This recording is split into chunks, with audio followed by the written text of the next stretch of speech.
Hey, I am back. I was trying to figure out whether I wanted to try to capture this in a video or write about it or just hold off, but I decided to go ahead and do a quick video on it. Hopefully, it'll be quick. Well, I had something that happened recently that immediately affects my income. And as you know, and if you've followed me on the blog or seen any of my YouTube videos or whatever, I talk a lot about things connected with money because also it influences your creativity and like the tangible things that you can do with your resources. And so that's why I'm constantly putting little nuggets of notes and solutions to the common everyday struggle when it comes to your budgeting and that type of thing, because I want there to be a realistic balance between pursuing your passion with the understanding that sometimes your current circumstance and situation might not be conducive to that. So that's one of the reasons I felt like saying that now makes the most sense. So back to the story. I just found out that recently that, a certain amount of money is going to affect my income, something that's coming out of my income. I was like, okay, fine. Something from way back, like 2015, has resurfaced, something I completely forgot about. So in the process of trying to decide how to maneuver, how to work those things out, I thought about like the injustice of it all. And so without going into details, I do plan to find a way to resolve what I feel like is an injustice tied to this thing. However, because there was an immediate solution to remedy the situation, I put my focus there. And part of that was I was going to try to handle some business this Saturday, which means it's the Mother's Day weekend. So that's the last thing any mother wants to do on a Mother's Day weekend, is to take that energy and time to try to handle some business from something that was, anyway, you get my point. So anyway, I was out running this errand with my own mother. So here we are, Mother's Day weekend. This wasn't the plan. And we were out just trying to handle business, right? And then I realized, like, when we were just kept running into one snag after the other, I'm like, Mom, forget it.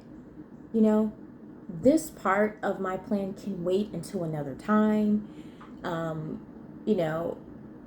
And I said, no, my intuition is telling me to leave it alone for now. Think about it next week. Take some time, catch your breath, all of that. And so that's exactly what we did. We stopped. We decided to make a grocery run instead and, get the things that we need for the day that we wanted to have on Saturday. And we came back to my house and spent time together and watched a movie together and just let it go.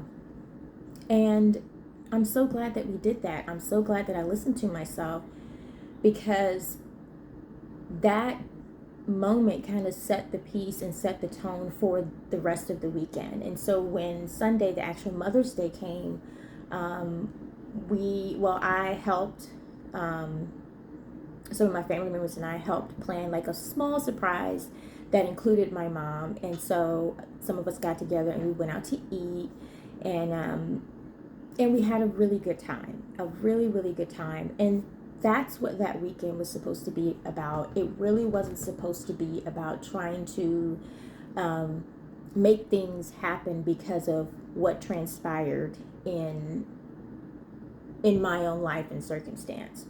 And so I wanted to take a moment to talk about that, because this has been happening quite a bit, and it's not just to me but to other people.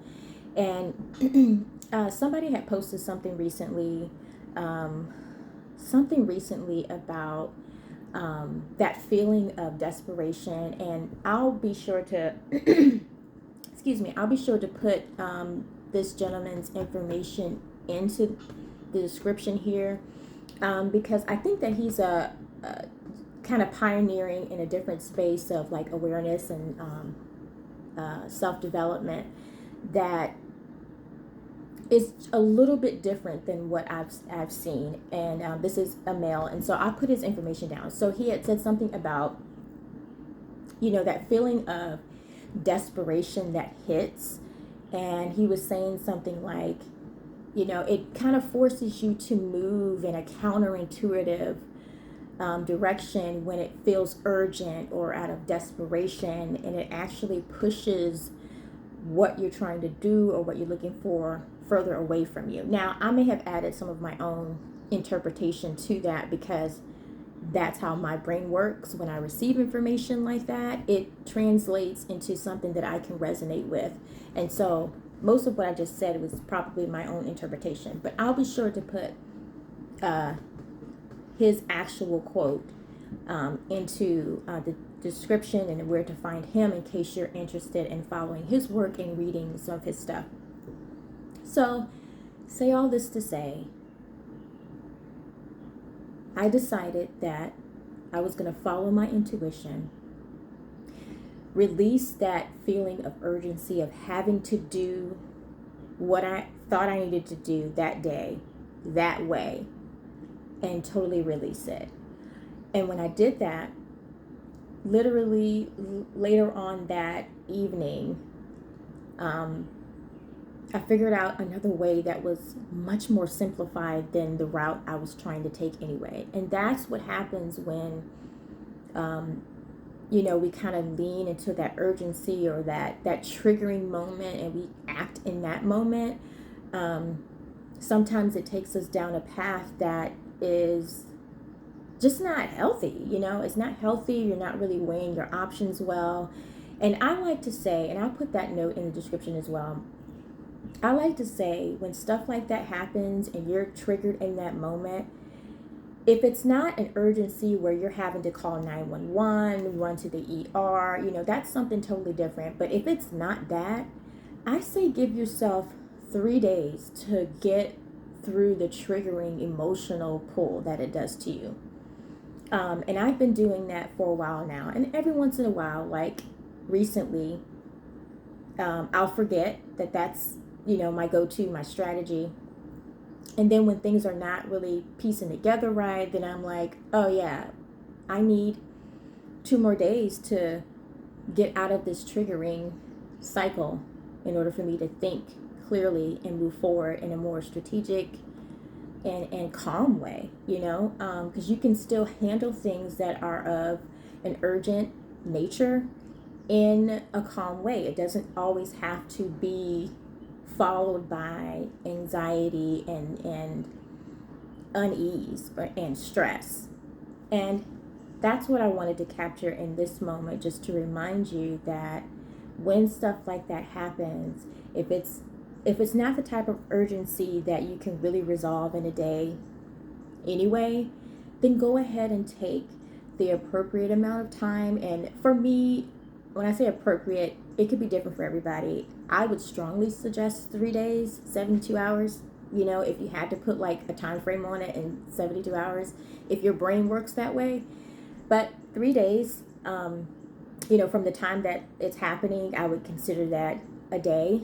Sometimes I start my day after the actual day that something's going on. So for me, it may roll into 4 instead of 3. And then I start thinking about what is the next logical step? What's easier? What parts of this am I making difficult?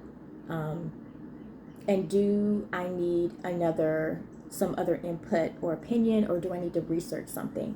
And so that allows me the time to do all of that.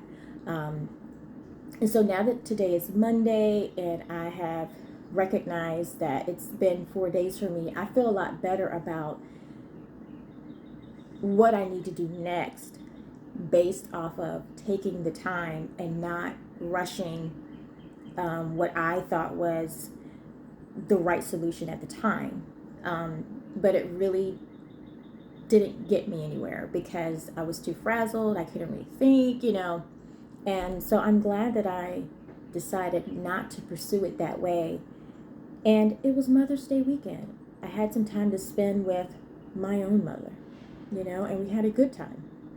And it was not stressful. And I wasn't even thinking about this thing the whole time because I said, you know what? After a couple days, this will get figured out too. So that's where I'm at. Give myself some time, decompress, de stress, and then come back to the table and say, okay, what are my options to remedy this situation? And then I move forward, I do the thing, and I move on. That's the message that I'm trying to put out there, because life is lifing right now, and I refuse to give up, and I refuse to give in to that temptation or that constant